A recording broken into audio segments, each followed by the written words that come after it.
And joining us today is our resident pet expert, Greg Riley from Brown Veterinary Hospital, and we are always happy to have you, Greg. Well, thank you. It's and good of to be course, back. yeah, you were on vacation last week. Was on vacation last week. And so we also are happy to have Moppet here. She's usually our resident pet expert right here. Diva. Yeah, Diva is more like it. So Moppet and you are going to talk about 4th of July and fireworks with pets, kind of sometimes a sketchy time.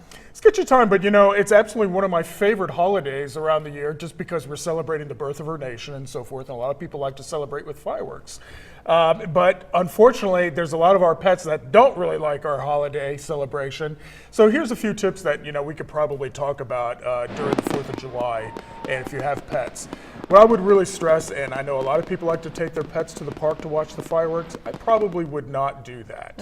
I know I'm going to sound like the big old Scrooge here, but there's so many potentials to have problems. Now, I took my Beagle one time to the park, and she's normally mislaid back and so forth. She was absolutely terrified, so that was before I knew better. So.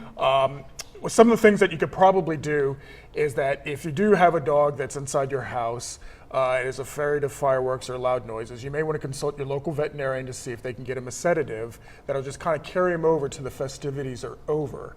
Certainly, if you do take your dog to the park, make sure that they have an ID, make sure that they're secured on a leash or a collar. You don't want them running off and potentially maybe biting someone. So that's another reason why I would say, you know, maybe just leave them at home. And I've seen at parks before, people who bring their dogs to the 4th of July fireworks and then they go and put them in the car and think, okay, they'll be okay during the fireworks in the car. No. It's too hot outside. I mean, you don't want to leave your child. There's several problems there. There's too many problems there. You're certainly not going to leave your child in the car during this hot, you know, time of the year unprotected. Don't leave your dog in the car either, no. And the other thing I have to ask about, and you know, you have a big dog too, thunder blankets, are those a thing? Or I think, you know, the kind of jackets they put on dogs are Gives supposed them a to... hug? Yeah. It gives them a hug, and that's a very good description, Mr. Stedman. And that's exactly what it does. It hugs them, and it gives them some sort of comfort, Security. so to speak. Some may work, some may not. It just really depends on the individual. But it's not a bad idea, maybe choose to explore the idea.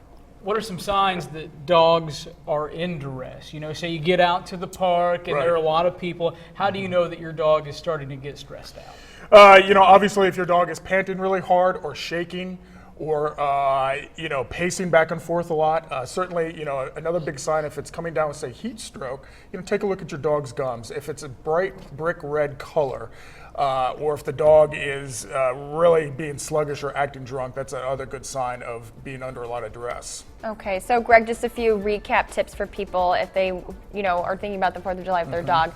Leash, tags, kind of run through them again. Leash tags, if you know, insist on taking your dog to the park, again, I don't really recommend it. You know, probably better off just leave your dog home in a kennel or in a room where it's nice and secure, and that way everyone can enjoy the great festivities of our celebration of the birth of our nation. All right, sounds good. Well, of course, as always, thank you for stopping by. And if you have any questions for Greg Riley, you can always reach him at the Brown Veterinary Hospital at the number you see right there on your screen. And of course, thank you, Moppet, for coming by and showing off all of your skills as she's rolling around in the desk.